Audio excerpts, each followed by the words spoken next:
Auzubillahiminash-shaytanir-rajim. Bismillahir-rahmanir-rahim. Welcome to Home of Biology. نننې ټاپک زما د characteristics of enzymes دا د کلاس 9 biology په شپږم نمبر چپټر کې یو ټاپک دی.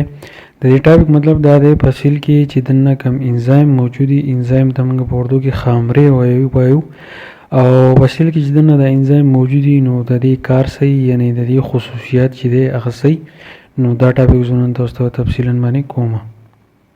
نو اولنی خبر دا ده اولنی کریکټریسټیک دا دی چې all enzymes are synthesized inside cell.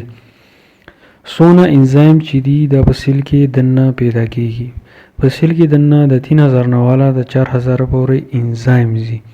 نو دا ټول چې د په سیل کې دنه پیدا کیږي دا د خلیې نه بهر نه پیدا کیږي. اوس انزایم څه کار کوي نو دا به د خصوصیاتو کې راشي تاسو به پوه شئ.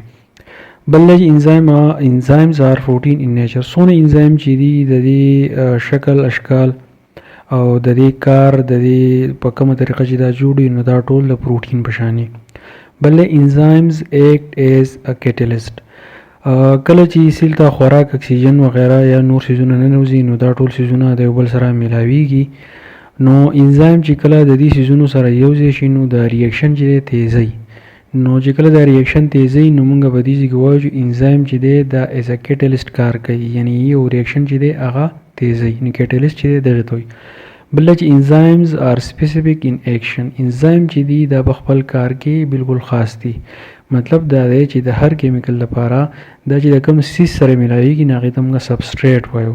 د هر سبستریټ سره خپل انزایم چې دی هغه د خپل سبستریټ سره ملاويږي.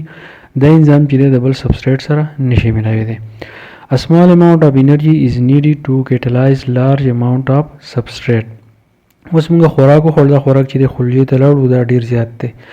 نو چې کله انزایم د دې سره ملاويږي مخکې چې ما څنګه وې د موږ سبستریټ وایو نو په ډیر مقدار باندې کبر که سبستریټ موجودي نو دا غي د لپاره لګ انزایم پکار دي چې دا سبستریټ چې دا بالکل حل شي یعنی دا ریاکشن کې بالکل استعمال شي. دین علاوه enzymes that work inside cell is called intracellular enzyme. کم انزایم چې په سیل کې دن نه نو هغه انزایم ته موږ وایو intracellular enzyme یعنی دغه انزایم چې د په سیل کې دن نه کار کوي. example is mitochondrial enzyme. د دې مثال چې د mitochondria د وجې نه چې کوم انزایم پیدا کیږي په سیل کې دن نه هغه ته mitochondrial enzyme چې ویل کیږي. بل some enzymes work outside the cell after secretion from cell called extracellular enzyme. د دې نه مخکې ما خبرو کړه چې سیل کې دنه انزایمز پیدا کیږي. انزایم چې د سیل نه بهر کار نه کوي. اوس پرس کدا سیل د انزایم بهر ورپیدي نو دا بیا چې یعنی سیکریټ کې نو دا بهر چې بیا خپل کار کول شي نو دې ته ویل کیږي extracellular enzyme. Some enzymes works in sequence. بعضی انزایم داسې دي چې هغه په خاص ترتیب باندې کار کوي. مطلب دا دی مونږ وایو چې په سیل کې د 3000 نه والا 4000 پورې انزایم دي. اوس سبستریټ خوراک اکسیجن وغیرہ راغی نو انزایم راشي د دې خوراک اکسیجن سره میلاو شي دی باندې خپل کار وکړي نه د ریاکشن کې استعمال کی. یو انزایم به خپل کار وکړو دا غینه بعد بیا بل انزایم راځي خپل کار کوي دا غینه بعد چې بیا بل انزایم راځي نو دې ته ویل کېږي سیکوینس یعنی انزایم چې دی هغه په خاص ترتیب باندې کار کوي. Some enzymes require non-protein molecules called cofactor. بعضی انزایم داسې چې هغه له داسې سیس پکاري چې هغه پروتین نه جوړ نو هغه سيزون د مونږ وایو کوفیکټرز. اوس کوفیکټر چې دي داسې دي کوفیکټر یا ساده چې دا 3 دي په تعداد کې اولنې د پروستاتیک ګروپ څه ته وایي. These are organic molecules. پروستاتیک ګروپ هغه مالیکولز دي چې هغه د کاربن هایدروجن او اکسیجن نه جوړي نه د ارګانیک مالیکول وي which make permanent attachment with enzyme. او دا داسې مالیکولز دي چې دا د انزایم سره مستقل تور باندې اٹیچ کیږي دا انزایم نه جدا کیږي. بل coenzymes څه ته وایي. These are organic molecules which are not permanently attached to enzyme. دا هغه مالیکولز دي چې دا انزایم ته په مستقل تور باندې نشي اٹیچ کېدی چې مستقل تور باندې نشي اٹیچ کېدی نو انزایم د دې مالیکول سره خپل عمل وکړي او انزایم چې دی به جدا شي.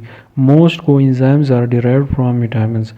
ډیر coenzyme داسې دي چې هغه د وټامینز نه جوړیږي. بل activators. It is another type of cofactor. دا cofactor چې دی بل قسم دی.